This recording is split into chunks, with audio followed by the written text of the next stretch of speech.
Hello there, ladies and gentlemen, and welcome to another episode of CookieCast. Today on CookieCast, it's the football podcast. Everybody's here and we're all talking football. We're talking about last week's games, transfer news, this week's games, and everything in between. Before we get started, please do consider like, share, subscribe and comment. Drop any reviews you want to drop, and let's generally get this podcast shared around. Right, let's get started. So here we go. This is CookieCast, the football podcast.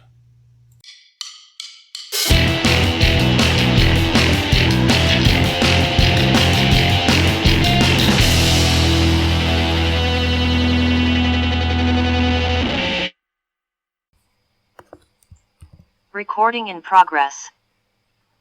She is not wrong, ladies and gentlemen. Welcome along to another week of your football fix. We're going to talk all things Middlesbrough, Hull City and Nottingham Forest. Not necessarily in that order. But before we go into last week's results and next week's predictions, we'll just do a quick transfer wrap-up, as that may come into play later on for some of the predictions and things like that. Just the one definitive piece from this week, and it's been completed today. Middlesbrough have completed the signing of USA international forward Matthew Hoppy, who is joined from Mallorca. This is all taken from the Middlesbrough official website. The 21-year-old has signed a 4-year contract with the Borough.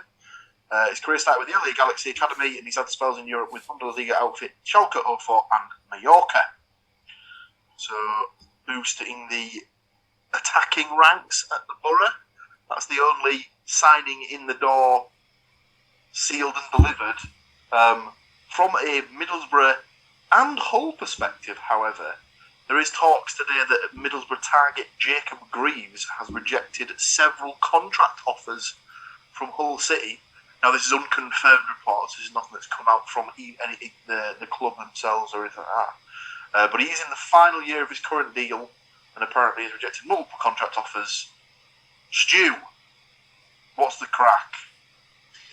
Well, it's reported that obviously he's still got the rest of the season, so he's got the best part of a year on that deal, and that the club have an option of a further year. So if they trigger that, and obviously at this day and age, the contract's only worth as much as it takes to not have a prima donna of a player sort of kicking off about it.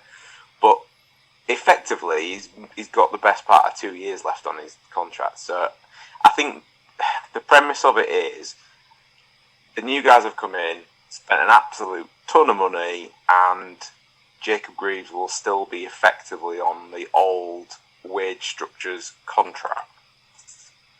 So I would expect that if anything, Middlesbrough will be doing him a favour in the sense of I don't think he'll go anywhere, but that interest will help him to increase his own circumstances, shall we say.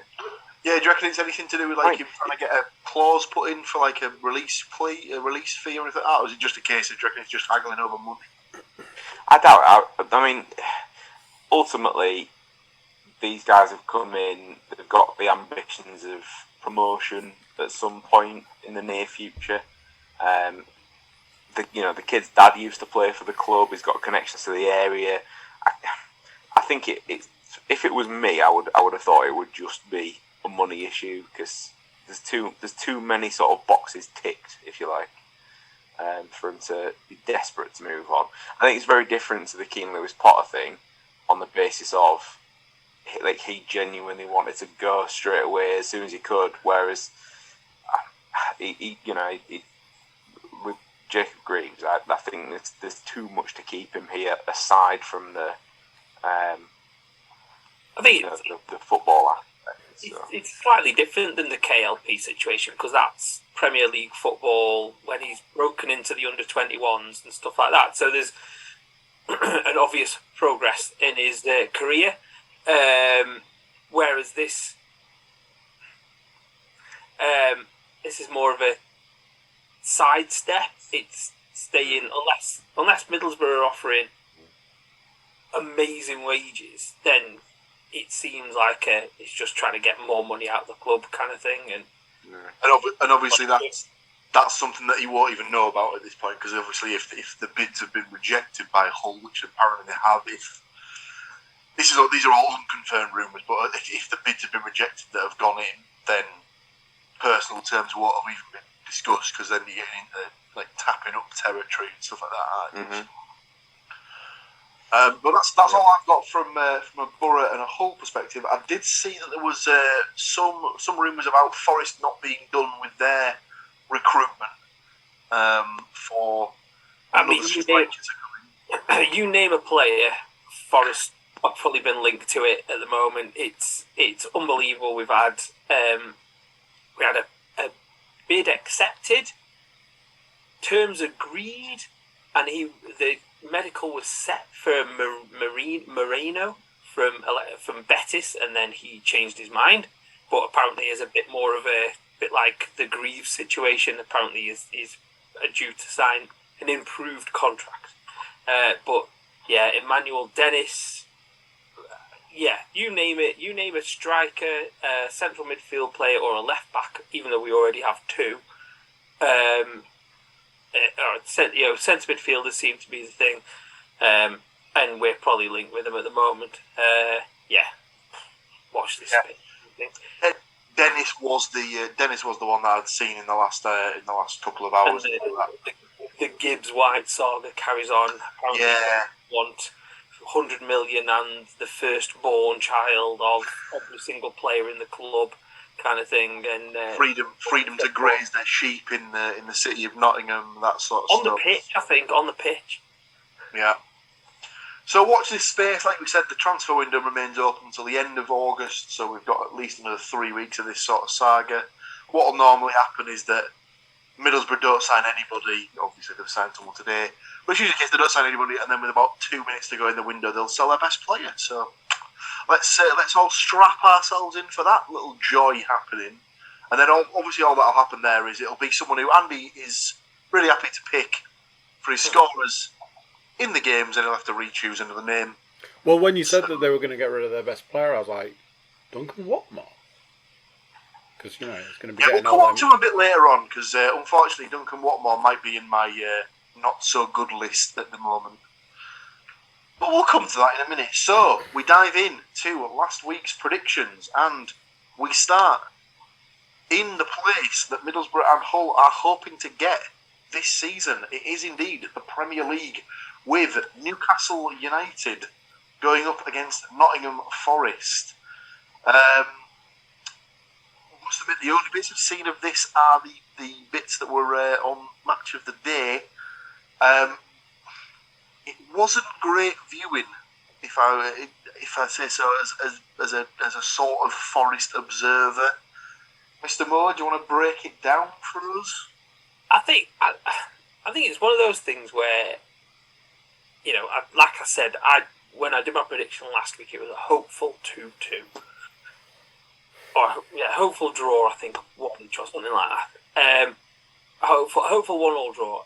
I just thought, realistically, I think we kind of talked about if Newcastle carried on the form that they finished last season in, they were a decent team. They've added to the squad that was already okay. And I think, unfortunately, Forest just came up as I just not ready. I don't know, kind of thing. I think reading the reports and watching some of the highlights as well, I think they went with the idea of to frustrate Newcastle and come away with a draw. I think for an hour that worked, and then Shaw scored an absolute worldie of a goal. It's an absolute cracking finish. So if people haven't seen that, it's definitely worth a look. And I think at that point, then the resistance is broken, isn't it? That kind of thing. Chasing the game to get back into it and things like that. Yeah. And then so Shaw scored the first one, and Wilson scored a really nice goal. I thought it was a really nice, clever finish. And just dink it over the top of the keeper, cut across the defender, dink it over the top of the keeper. But yeah, Forest was summed up with, let's have a look. We've got the stats here, like the basic stats. It was, 61% to 39% possession, 23 shots to 5 shots, 10 on target, 0 on target for Forest.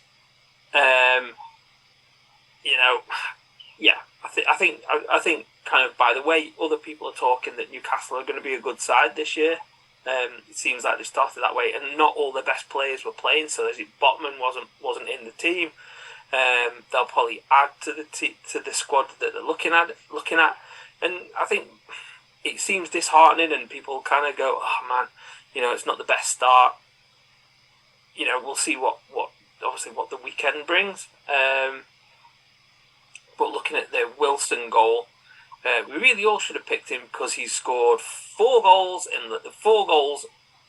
He scored a goal on this first day of the season, 4 out of the last 5 years. So should have picked him. But yeah, I don't know. It's gonna be a long season if they don't add more to the squad. Even though everybody's horrified by how many players they've added to the squad. I think it was quite an interesting thing. A lot of it's done the rounds today that they've kind of gone this week, that they've gone back on the offensive on the fact that we've lost 7 players, and out of the 13 players that we've signed, 1's gone back on loan, and 7 players have been replaced kind of 2 keepers because both of our keepers have left. We'll see. They need to bed in, and they need to bed in quickly because the last thing they want to do is go to the World Cup when November rolls around and they're in single-digit points. That would be the worry. Yeah, I think it is just that classic case of, you can either go one of 2 ways when you get promoted. You can come up and either hit the ground running and get a really positive result, or you come up and just that golfing class is quite clear to see straight away if there's not a lot of players that have experienced the division before. I mean, obviously they had Lingard and Henderson in there. Outside of that, I don't know how much Premier League experience was in the team. Surridge may have had a game or 2 at Bournemouth back in the day. But Colbeck's been a long time. Colbeck, I suppose, had a few games at Premier League level, that's true. But apart from that, you're looking at Worrell, never played in the Premiership. Cook wasn't in. It was that Niakate, who was apparently really, really good. Wilson singled him out for he said he'd give me a rough afternoon kind of thing. McKenna's played Scottish Premier League, not English Premier League, and then the rest of the team, no, it's no real. Like you say, I think it'll just take time. It might take a couple of games just to get them there, but obviously the hope is that they'll bed in pretty quickly. I mean, we'll obviously come to it later on, but they've got a home game this week to give them the chance to settle in and things like that. So I don't want to fat shame people on the podcast, but Lingard looked out of shape. Would be my analysis of him. His Forest shirt looked full. Would be the look on. You kind of looking, you're not had a full pre-season there, have we, mate? Listen, his name might crop up later on in the podcast, but it is what it is. Obviously, it's only 1 game. There's no need to panic. But from a predictions perspective, sadly, 3 of us picked a 1-1 draw. That was myself, Stuart, and Matt. Both me and Stu did pick Wilson to score for Newcastle, so there is a byproduct of a point there for both me and Stu. There was also a 2-0 score thrown into the mix by Andy. Unfortunately, it was 2-0 to Nottingham Forest, so there's no goals there. There's no points there on the board for Mr. Cook. So after 1 game, the scores are myself 1 point, Stu with 1 point, no points for the other 2. We move down the division and we go to the northwest and we take Preston North End versus Hull City. I get the feeling this might not take that long to go through, Mr. Woodmansey. No. 0-0. Let's move on. I mean, we'll give it a little bit of a breakdown. Again, the only bits I've seen of this are the highlights package from ITV. It didn't look like the best game. It looked like Hull had a chance early in the first half, and then it was basically all Preston, pretty much. But even then, it wasn't as if there was any clear-cut chances. I think the closest anyone came was Robbie Brady either hitting it against the bar or just over, or testing the keeper. And that was about as close as it got. Anything else to say, really? No, I mean, there's not much to say. On top of that, Brady was definitely the closest. Having sort of, we've mentioned the old boys curse ruling last time out, kind of did wonder what sort of a game he'd have. And I listened to the commentary on it as we were out and about, and his name was mentioned a lot.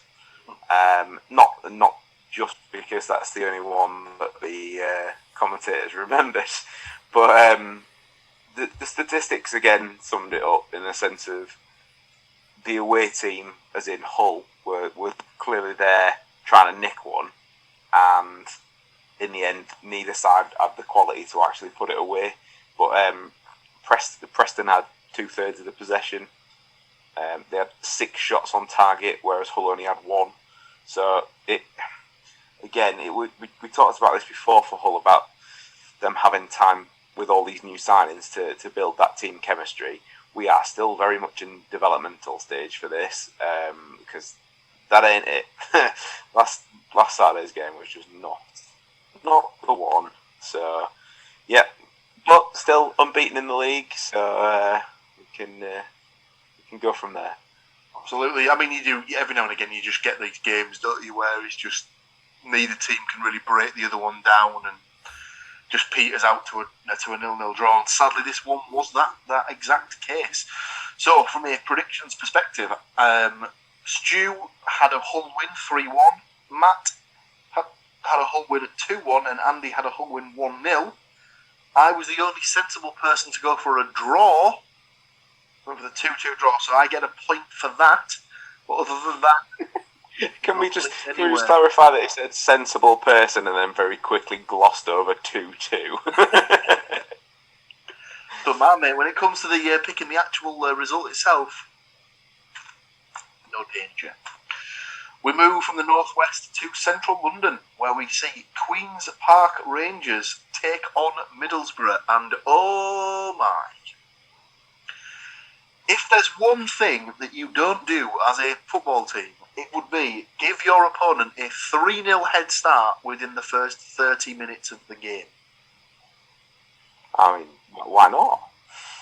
Well, unless you want to make it, interesting for yourselves and give yourselves a bit of a mountain to climb. Yes, this was the case. Unfortunately, Middlesbrough lost this game 3-2. As I said, they were 3-0 down within the first half an hour of the game, with goals from Joe Willock, Jimmy Dunn and Lyndon Dykes. They did manage to get 2 goals back. One scored by Matt Crooks in around the 35th minute, and then a second goal from Marcus Fors, the first for the club in that regard. They did have a third goal chalked off for offside, which I haven't seen an angle of yet to say whether or not it was offside or not, but that usually indicates that it probably was offside and therefore probably chalked off correctly. But yeah, just terrible. The goals were, the first goal by Willock was an absolute screamer. He picked it up in his own half, driven with it. No one's people have tried to put a tackle in, but got nowhere near him. And then he's just absolutely rifled it in the top corner. Keeps had absolutely no chance. The second goal. I nearly messaged you about that one because I was like, wow, what's the keeper doing? I mean, just terrible. There's a corner that comes in. The keeper goes to claim it, thinks he's been pushed by somebody. Doesn't get anywhere near it. Free header, 2-0. Bad goal to concede. And the third, I'm not going to lie, I've completely forgotten how the third went in. At this point, I think I just lost all interest, to be honest with you. A Lyndon Dykes header. Well, the interesting thing with that was that I think Lyndon Dykes hadn't scored in something like 13 games going back to last season. He had a lot of space, would be my thing. A lot of space in the penalty area. Yeah, not being picked up at the back post as always. It's just criminal defending. Usually, if a player's on a long run without scoring, it's easily the case of try and get the Borough in, see if they can do him a favour. The 2 goals by Borough, the first by Matt Crooks was just a simple corner that he just bullet-headed in. And the Marcus Force goal was actually quite a nicely well-worked one, where they just worked it across and fired one across. the old corridor of uncertainty where Force just bundled it in, couldn't really miss, which is ironic because Duncan Watmore did miss the week before in a very similar position.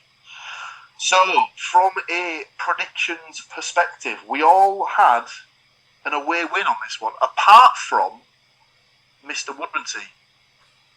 Didn't Middlesbrough have a man sent off at the death as well? Oh yeah, I forgot about that. Daryl Lenihan with, I believe, we would class that as a robust challenge in these times. Yeah, I was going to go for a different R. I was going to go for a rugby challenge. Oh, it was horrific, and in no way, shape, or form was it, a questionable decision.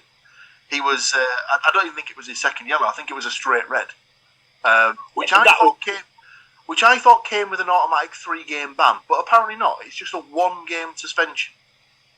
Oh, maybe they downgraded it to a booking. But who knows? Maybe it was a second yellow. I don't know, but yeah, it just kind of summed the game up. Really, they weren't able to get back into it once they got themselves 3-0 down. It's not really going to help you. From a prediction, like I say, Stu was the only person to go for a QPR win, so he gets himself a point there. He did pick Elias Chair to score the goal, so it doesn't get any points there. I had a 2-0 Middlesbrough win, so no points from that perspective, but I did have Force and Crooks to score.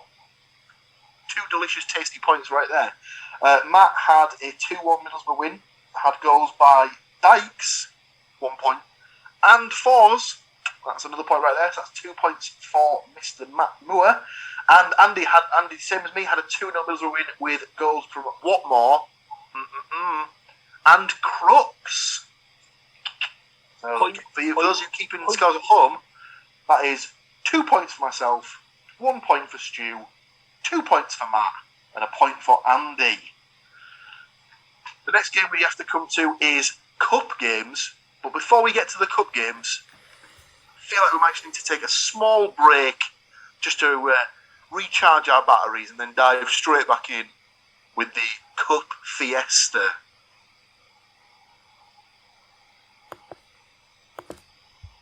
Recording in progress. We're back. We're back, ladies and gentlemen, and we are going to, as we said before, give you what can only be described as a Cup Fiesta. So we dive into the first round of the Carabao Cup, and we go to West Yorkshire, where Bradford City took on Hull City. This game was live on Sky, so the few amongst us who have access to that particular channel were able to watch this televisual feast and enjoy. Did we enjoy it, Mr. Woodmansey? For about 25 minutes. It was like, I thought Hull started fairly well. It was all looking promising. They had a little bit of swagger about them. Sort of worked the ball down the right hand side. Got it to the byline. Wasn't going to be able to put the ball into the box, so it got pulled back out, recycled back to the edge of the box when Ozan Tufan absolutely leathered it with the side of his foot. Keeper did get a good hand to it, tipped it onto the bar, but unfortunately for the keeper, it also then hit him on the back and went in. So as much as it will, Tufan went off and celebrated, it did officially go down as a Harry Lewis own goal. It was a hell of a strike as well. It was a hell of a strike. It was a hell of a strike. Hell of a save, because it was definitely going in. And the keeper definitely tipped it onto the bar. So unlucky that he just sort of managed to come down at the same exact time as he landed on the deck to then rifle back into the goal. So very, very unlucky. But if not only for the end result of that particular strike, but also for the end result of the game overall, he might as well have not dived for it, really, had he? Because ultimately, Hull lost 2-1 because they subsequently got done with a move down their left-hand side, so Bradford's right. Ball came in, and who should be there to head it in but none other than Andy Cook. Oh, yeah. Now, obviously, we should have a bit of a bone to pick here, because he didn't even tell us that he was taking time from his busy podcasting schedule to start the season with Bradford City. So, explain yourself. Well, I'm tired of not having much of a say in all of these scores that we have to predict, so I've decided to make my own scoreline by booting up and not content with doing us once, but he also did us twice 5 minutes later, so scoring the winning goal just before half-time, which, as you can imagine, alluded to a really boring second half. But yeah, a whole loss 2-1, out of the cup at the first hurdle. Avo actually did this great act after the game of being really annoyed about it, but I'm pretty sure him and Syed Manesh were probably just working out their Just Eat order. Other than that, yeah, just not good.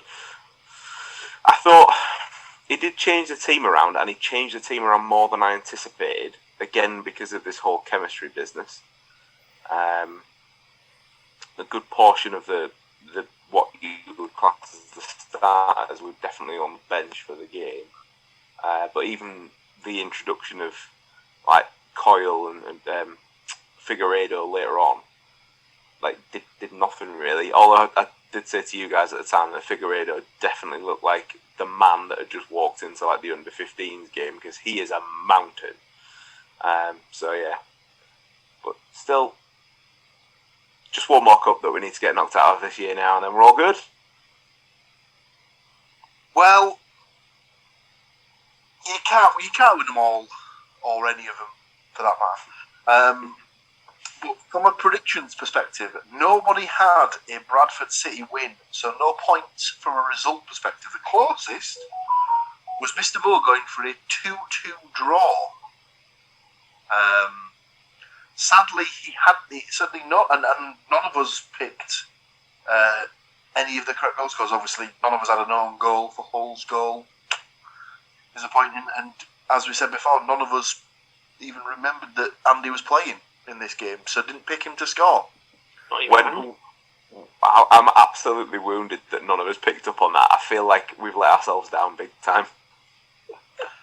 We've only got ourselves to blame, is basically what Stuart's saying there. Our last game of the cup-based nonsense takes us to the northeast and beautiful Teesside Riviera. The River Dance was a tenth full, maybe. I don't know. I haven't checked the attendance. Well, there was plenty of empty seats. Let's be honest. If they're charging what I think they were probably charging for tickets, I'm surprised anybody went. But Middlesbrough were playing Barnsley in, I believe, a repeat of last year's first round of the cup, potentially. I can't remember. I have to go back and look. And it was a similar result to last season, as Barnsley have come away with a 1-0 win, scoring in the 93rd minute, I believe, with a shot from the edge of the box by Benson that the keeper decides rather than catch, he will try and and punches directly into the path of the onrushing aforementioned Benson, who tucks the ball away, wheeling away to the joyous tens of Barnsley fans that had made the trip up to the River Dance, and they smash and grab, so to speak, with a 1-0 win. From the small bits of footage that I've been able to see via the Sky Sports News coverage, in the first half, Duncan Watmore was put clean through with a one-on-one with the keeper and managed to put it straight at him. So, given the fact that they have signed Matthew Hoppy today, dare I suggest that Mr. Watmore's time at the River Dance may be coming to an end sooner rather than later. We'll see in the next couple of weeks. But from a perspective of predicting, surprisingly enough, nobody had a Barnsley win. I went for a 3-0 Borough win, Stu 2-0, Matt 2-1, Andy 1-0. So from a perspective of predictions, only Matt had a chance to win a point here, but did not pick Benson. He went for Norwood, so no points across the board for that particular game. So, for the week's totals, Mr. Cook, 1 point from 5 games. Mr. Moore and Mr. Woodmansey, 2 points from 5 games. I did manage to pick up 4 points from 5 games, so if we're doing it as a win, I suppose I get the win, but no one's really recording it, so That is what it is. We move to the next week of games. And we start this Saturday in the Championship with Hull City taking on Norwich City. Now, probably going into this off the back of Hull being the form team in this one, which is strange. You would have maybe thought that Norwich would have been the favourites for this one, obviously having come down from the Premiership. But obviously Norwich have opened up with a loss and a draw, whereas Hull remain undefeated in the league. I think this could be a tight game. I've gone for a 1-1 draw. And I've gone for Estupinian to score, get off the mark for Hull, and Dowell to score for Norwich. Mr. Cook, what do you see happening in this game? I'm still gauging the way the season's going to go. It's early doors, so I'm still putting the feelers out there. So I've just gone with a Hull 1, Norwich 0, and I'm going to keep plugging away at Longman to score until he actually scores, and then I'll bin him off for somebody else. Very nice. Mr. Moore? I've gone for a 2-1 Norwich win. 1-2. Your Hull goal scorer, please. Tufan. 2. Your 2 Norwich goal scorers, or is there only one? I've got Pookie and Sorensen. I thought about picking Sorensen there, so where he plays. I believe he is the left back. Centre mid on the thing I saw earlier, so. Go on then, Stu, tell us how it's actually going down. Are you going to the game? No. Oh, we've got a repeat of a 1-2, but with some different goal scorers. Was that Tufan, Pookie and Cantwell? There's only one goal scorer different, but yeah, I have gone for Norwich to win 2-1.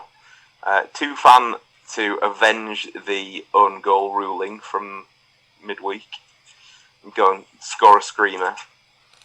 Just in time for us to collapse again, and Pookie and Cantwell to score for Norwich. No, I'm not going to the game, unfortunately. We were scheduled to be away this weekend, and now aren't. But so we didn't bother getting tickets and what have you. But I don't know, like. You know what you were saying, Paul, about the whole thing about if you need a team to pull out a result that haven't yet, bring the Borough in. Well, I think everybody could say that about their own team, and Norwich winning would then make our record symmetrical. So why not? It's very true. It's very true. We move on. That's Saturday's games done. No more games on Saturday, so we have to move to Sunday, where we jump back up to the Premier League, and it is the first home game for Nottingham Forest in the top division since 1999. I imagine this game will be close to, if not a sellout, completely. It's live on Sky TV, so I imagine the atmosphere will be very, very nice. Very, very good. I have gone for a 1-0 home win. And as we always say on the podcast, the old boy rule is in effect. So come on down, Jesse Lingard, for a 1-0 Nottingham Forest win. Mr. Woodmansey, what have you got? Oh my God, please God, don't do that ever again. He tried to do the old Jade Lings, whatever this bollocks is. Oh. I just did it to Andy because it's easy. Actually, as soon as you mentioned him, he is actually on my list as well. Unfortunately for Matt, I do have it down as Forest 1, West Ham 2. So Lingard for Forest. Yep. Your West Ham goal scorers? I've gone for Bowen and Antonio. So you've gone for the old boy rule, but not sort of in this game. Oh, you have for the old boy rule. Antonio did play for Forest. I did contemplate putting him down. Mr. Cook. 2-0 to Forest. Knew it. Power. Do you know what he's used there, lads? He's used the power of positivity. Now, unfortunately, this is my last week on the podcast as I've used a New Day reference there, and any viewers hopping over from the wrestling podcast, the Getting Over podcast, will know that Andy absolutely despises the New Day. Therefore, I'm pretty sure I'll be getting my walking papers at the end of this recording. Your 2 Forest goal scorers, if indeed there are 2. How do you spell P45? Number 1, straight off the bat, he's got to get all them goals for me to win points at the end of the season. Johnson. Was thinking, but Graben's left. Johnson. And using the magic of the internet and as best attempt as I can get, I've gone with Taylor to score the other goal. I believe he was on the bench for the first game. Don't know if he came on against Newcastle, but He did not. Mr. Moore, as the resident Forest expert, please break this one down for us. Let us know how the I've done it shit's again. going to hit the fan. I'd forgotten what I predicted last week. I've done it again. I've gone for an optimistic, hopeful 2-2 draw. Okay. I just think it's gonna. Like we said before, I think it's gonna take a little bit of time to settle in, and if there's new players coming in and stuff like that, it might take a few weeks, which is worrying considering when you see the games that we've got. But I've gone for Lingard and Awonyi to score. That's apparently how you say it. There was somebody on the radio this on Saturday saying it's Awonyi. I want you to score. Exactly right. Is it? Exactly. And I've gone all in on the old boy rule, an Antonio double, because he's been saying nice things about Forest just to butter everybody up. Just so he gets his round of applause. I think I've never seen him in the flesh, but I think I would be horrified at how massive Michail Antonio actually is. I think it's Oh yeah, big. Because when he was playing for Forest and Reading and Chef Wednesday, he was always a player I really wanted Borough to sign because he always looked really good against Borough. I think like when he left Forest, it was like one of them things where he had to go because Premier League football, but it was also if we could have just kept hold of him. I think because he might have gone at Christmas. I think he probably went. I think he went into January, and it was like, and then he just didn't play for them either. Well, obviously when he was at Borough, when he was at Forest, he was a winger, wasn't he? Yeah. And then obviously he's gone to. They've just replayed the What More chance on Sky Sports News, and it didn't get better the second view. He was obviously a winger at Forest and was played as such. And then obviously he'd come through at West Ham, I'm assuming as a winger, and then they just had this striking crisis. So he's been pushed up top as the default option because they had nothing else. And he's obviously just made the position his own, hasn't he? So. Is he their top Premier League scorer? Because forgetting all the previous however many years of football before that, all the previous like everything that happened. Tony Cotty's just there, just going, you. Yeah, Tony Cotty's like, yeah. Do you remember me? I was like Gary Lineker light. Can anybody just acknowledge the fact that I might have existed? Whoever else, Trevor Brookin, someone like that. Jeff Hurst. All these people who played for West Ham. But I think the one stat that I saw that was really interesting was the fact that the Forest midfield, by average, was 10 kilograms lighter than the Newcastle midfield. So, it's kind of talking about that muscle and kind of strength to be in the midfield, and that's like saying, how on average. I know how you could put 10 kilograms on, but putting 10 kilograms on the correct way as opposed to get yourself down to Greg's and Dunkin' Donuts and wherever else to kind of whack your 10 kilos on, as opposed to putting on 10 kilos of muscle to make your midfield more. And that'll change with kind of players like Mangala coming through, because he looks like an absolute unit of a guy. But I think that kind of difference of like 10 kilograms shows how they were getting held off and stuff like that. So, I think there'll be changes to the side. I've gone with Awonyi. I think he might start, because I think he had a good effect against Newcastle. I think Mangala might also start in place of Colbeck, and we'll go from there and see how it goes. But a hopeful 2-2 draw. Yeah, I think we sort of jokingly potentially said that Surridge getting the start last week might have been more of a, well, if I start him, at least I can say that I gave him a chance, and that gives me the if he doesn't do well, I can bring in the new lad and say, well, you had your chance and you didn't do very well, blah, blah, blah. Yeah, I suppose it depends on the kind of... Surridge is really good for chasing down and forming that kind of 10, 11 men behind the ball. He does a lot of running, a lot of closing down, a lot of that kind of thing. I'm not saying that the Awonyi doesn't do that, but I would suggest that maybe he's not quite as... Maybe he doesn't quite not buy into it, because I don't think they would have bought into it. But maybe he's not quite as much that as Surridge is. We'll see. But yeah. To stay in this league, you need a 15 to 20 goal a season striker. Surridge probably isn't that. No, I would agree on that. We jump down from the Premier League back to the Championship to take on Middlesbrough versus Sheffield United.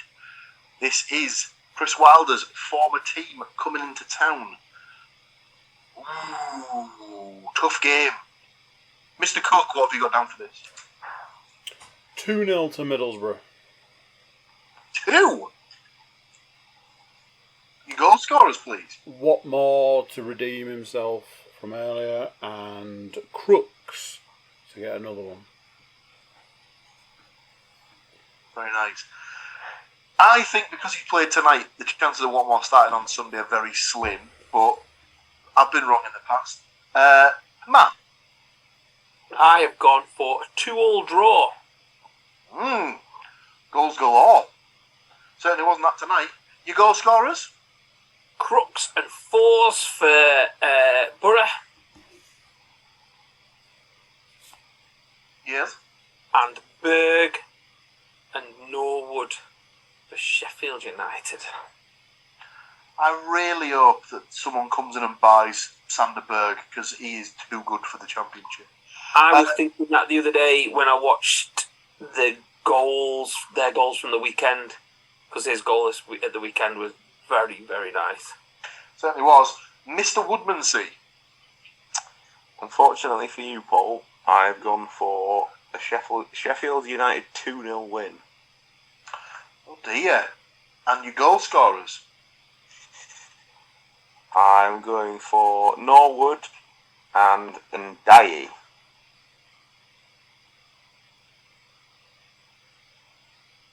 Oh God, I've spelled it wrong. I went a bit back and forth on this one, and then I remembered that Sheffield United's record at the Riverside is absolutely atrocious. I don't know the last time they got a positive result here. Anybody else hear that kiss of death just being... Yeah. Oh, I'm fully aware. I'm setting myself up for the fall off the chasm that is my life. But going off that, I think Wilder, given the fact that the last time they played they got pummeled 4-0, or 4-1 actually might have been, I don't think he'll want a repeat of that. I think he'll know they've started the season slowly. Given tonight's result as well, I know there's a lot of changes in the team. He'll want a positive reaction. So I've gone for a 1-0 win with 4s to get the goal. That's the weekend's fixtures, but there are some midweek games in the Championship. No second Forest game, sadly. So Mr. Moore will be able to give us a rundown of a second Forest game, but we move back into the northwest and we go to Burnley versus Hull City. I, sadly for Stu, have gone for a 2-0 Burnley win on this one. I thought Burnley looked very good in the opening game against Huddersfield. Didn't do quite as well against Luton in the second game, but I think there was enough signs in that early first game of the season where they can probably hurt a Hull team that's still trying to find its feet. I've gone for a 2-0 win with Cullen and Harwood Bellis to get the goals. Mr. Moore? I've gone for a 2-1 Burnley win. Goal scorers? Barnes and Cullen. And for Hull? Syed Manesh. Syed Manesh?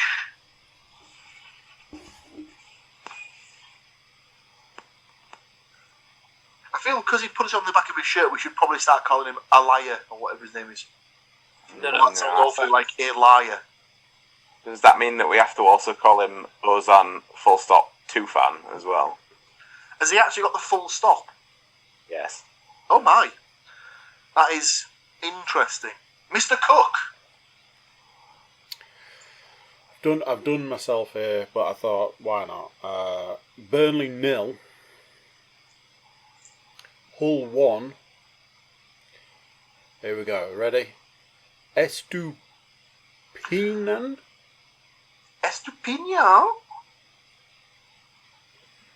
Thought I'd mix it up a bit, make it hard for myself. Nice. Well, Longman can't score every week, can he? So. He's got to save himself. Can't even get in the team at the moment, so or any of the weeks, as it turns out. Go on then, Stu. Tell us how it's going to do. Tell us how it's going to go down. Well, I predicted us to lose. I predicted Forest to lose. I've now predicted Middlesbrough to lose, so let's just continue with that shit and go for Burnley 2, Hull 0, with Cullen, obviously, and Costello. Now, is the Costello spelled in a kind of weird way? Well, Costello, we also have a stadium in Hull called the Costello Stadium, so there is a link there. I know it's not technically the old boy rule, but it's Costeelloe.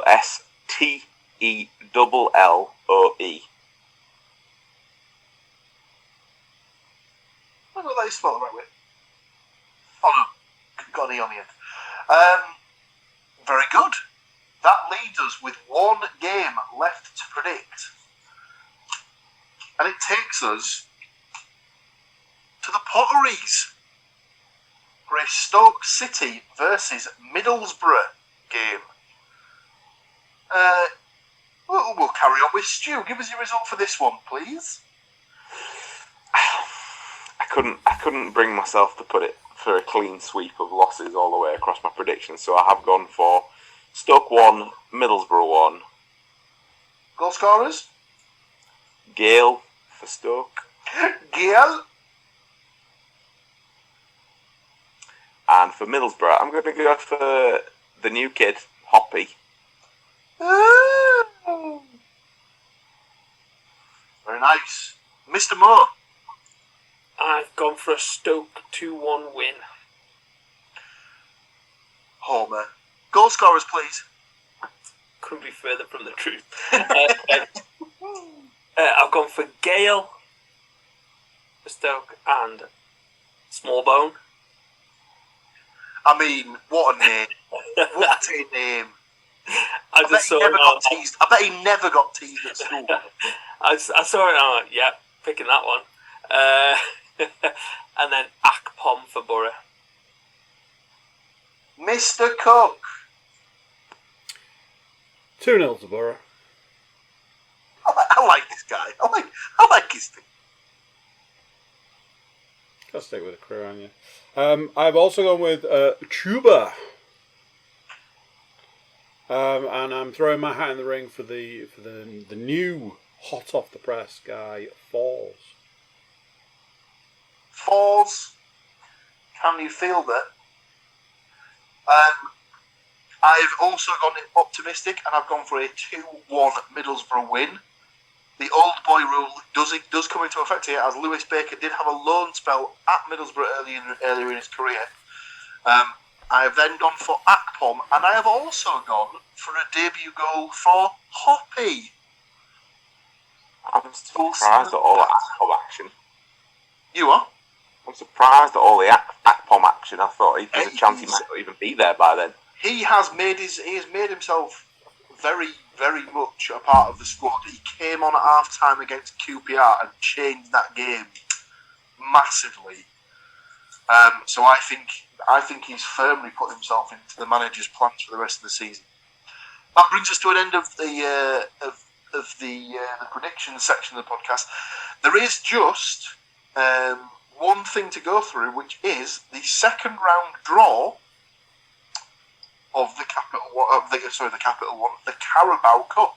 Obviously, Middlesbrough and Hull sadly no longer in the competition, as they managed to get themselves ditched unceremoniously at the first hurdle.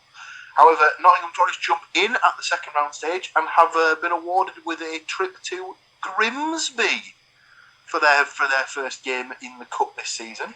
I mean, you say reward.